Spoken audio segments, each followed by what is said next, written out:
In 1962, the relationship between the USA and the Soviet Union is incredibly tense, and rumors say that the Soviets would drop an atomic bomb soon.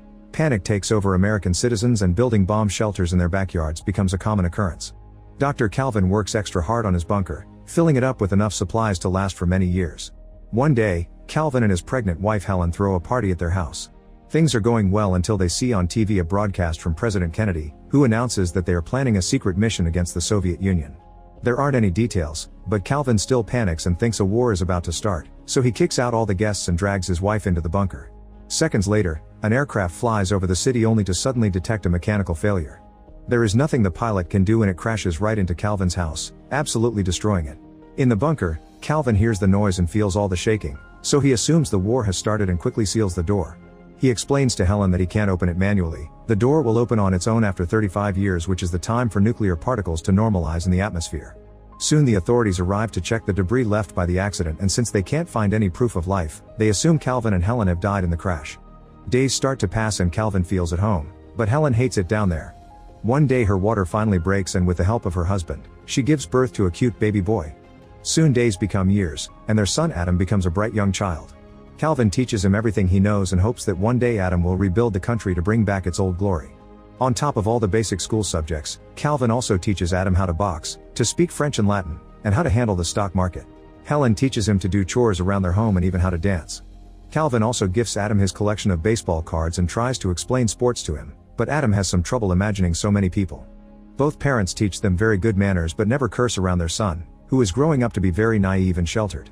The family easily finds a routine to suit their daily life that allows them to go pretend shopping in the mini-mart, fake fishing in a tank, take care of plants, and build an extra room for Adam.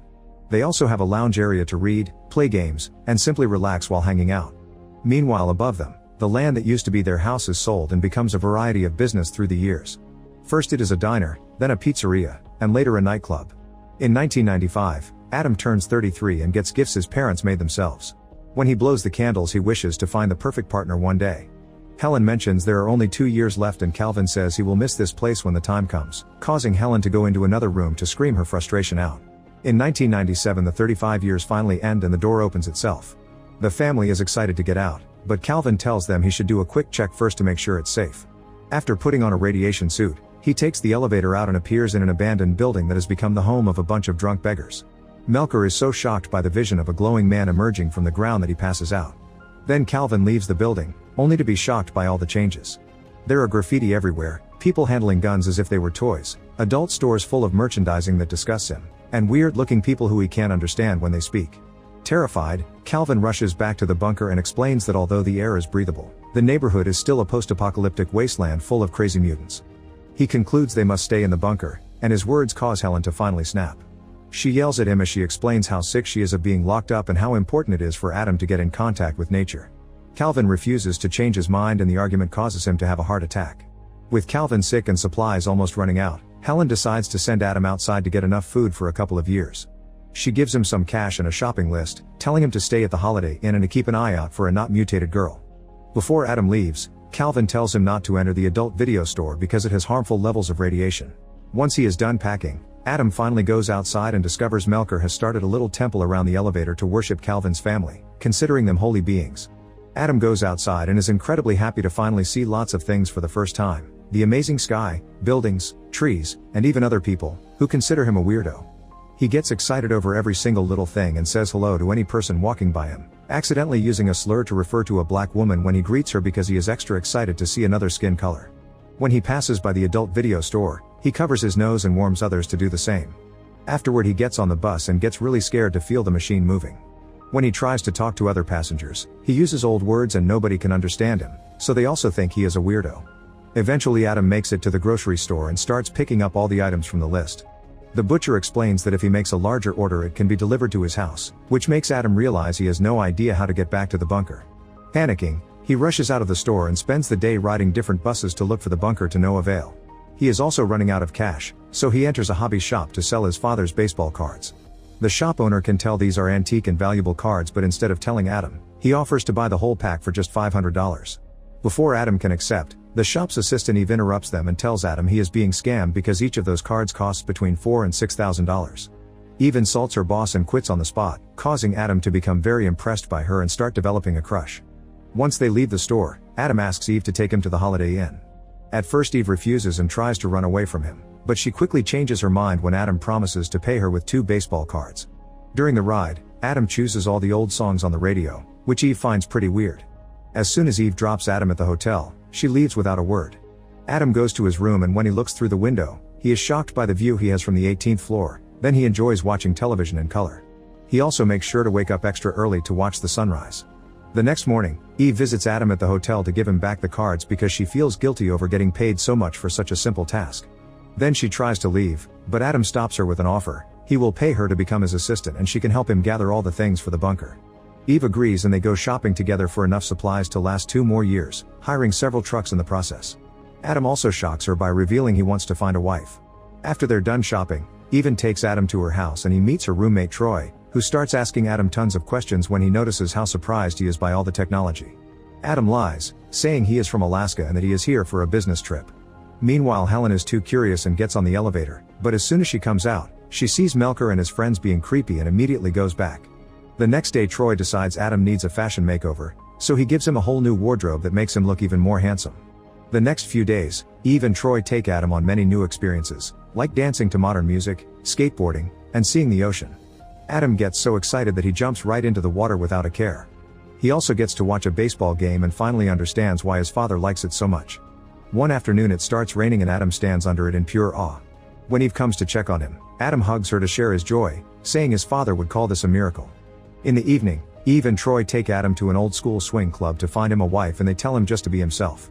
Women in the club immediately get attracted to Adam's sweet personality, respectful manners, and handsome looks. Eve's rival quickly gets his attention and they start getting along, which makes Eve jealous. She drags Adam to the side and tells him that she needs a sweet woman in his life, not a skank. Afterward Adam asks another girl to dance and they take over the dance floor, impressing everyone with his amazing dancing skills. Eve tries to ignore her jealousy and chats with her ex-boyfriend, who makes fun of Adam and taunts him into a fight. However, Adam uses his boxing lessons to quickly scare the guy away. Irritated by all the drama, Eve leaves the club and goes home alone. When Troy arrives, he informs her that Adam left the club with her rival, causing Eve to realize she loves Adam and rush out to find him. She gets in the car but before she can take off, she is startled by someone knocking on the window and falls on the ground. It's Adam, who takes her inside and takes care of her scratch while explaining he had to reject the other girls because he couldn't stop thinking about Eve. Adam confesses his feelings for Eve and they finally kiss. Now that they are together, Adam decides to finally tell Eve the truth about his family and his home, adding the fact he wants to marry Eve so she can live with him in the bunker. However, Eve thinks he is actually a crazy man who has been good at hiding it and immediately kicks him out. The next day, Troy takes Adam around town while teaching him how to drive. Suddenly Adam sees the adult video store from before and follows the road to finally find the building above his bunker, where Melker has started a whole religion around the elevator. Excited, he rushes back to Eve to give her the news, only to find 2 psychiatrists waiting for him. At first Adam pretends to cooperate but as soon as he sees an opening, he runs away. While the doctor chases after him, the other tries to call the police, but Eve stops her and realizes that what she did was wrong. At that moment Adam runs near her and gives her his hotel key so she can pay the bill with the cards, then he escapes in the truck he's rented, accidentally hitting the doctor's car in the process. Later Eve and Troy make it to Adam's hotel room and find a bunch of items that were made in the 60s, not to mention Calvin's stock certificates that are now worth millions of dollars. These things make them realize Adam told them the truth. Meanwhile Adam finally returns to the bunker and hugs his parents after 2 weeks of not seeing them. He tells them the outside world is lovely and brings in the supplies, which are being loaded by Melker and his friends. Back to Eve, she is desperate to find Adam so Troy takes her to the adult video store and they start stomping on the floor, thinking they may find the bunker there.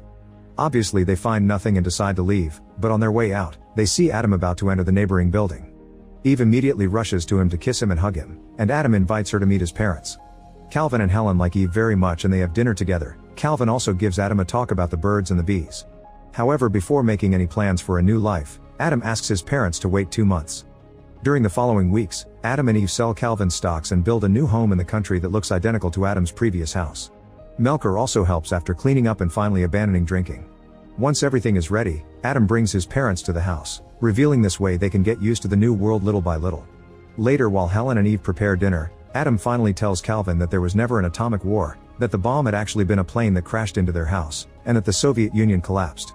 Calvin refuses to believe it and starts making plans to build a new bunker just in case. Make sure to subscribe and turn on notifications so you can watch more videos like this. Thanks for watching.